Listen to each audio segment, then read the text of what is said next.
Hi students, நான் பார்க்க போகிறது எடுத்துக்காட்டு 5.12. கொஷின் பாருங்கள். y = 4x + c என்ற நேர்கோடு x² + y² = 9 என்ற வட்டத்தின் தொடுகோடு எனில் c இன் மதிப்பு காண்க கேட்டிருக்காங்க. சரிங்களா? இப்போ ரெண்டு சமன்பாடு கொடுத்துட்டாங்க. ஒன்று நேர்கோடுன்னு கொடுத்துருக்காங்க, ஒன்று வட்டத்தோடு தொடுகோடுன்னு கொடுத்துருக்காங்க. சரிங்களா? அப்போது இதை வச்சு சீனோட வேல்யூ என்ன அப்படின்றத கேட்டிருக்காங்க. நாங்கள் பார்க்கலாம்.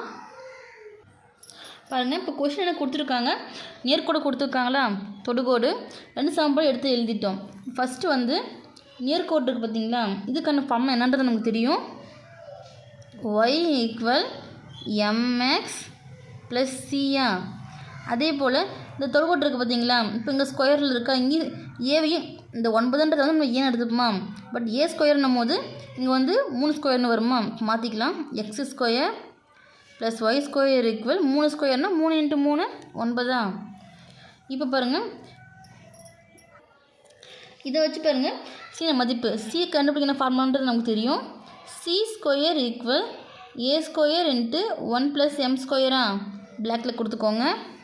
இப்போது நமக்கு சீனோட மதிப்பு மட்டும் தான் வேணும். அப்போ ஸ்கொயரில் இருக்கிறது இந்த பக்கம் வந்துச்சுன்னா ரூட்டில் மாறுமா. அப்போ c = √a²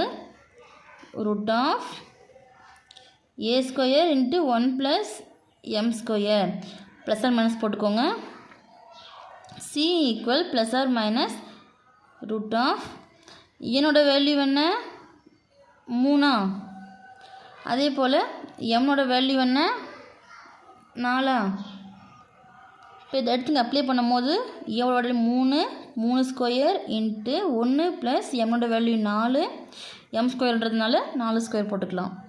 plus R minus √3 square பண்ணால் 3 × 3 9, ப்ளஸ் 1 ப்ளஸ் 4 ஸ்கொயர் பண்ணால் 4 × 4 16, ஈக்குவல் ப்ளஸ் ஆர் மைனஸ் √9 கூட்டும் போது 17 கிடைக்குமா,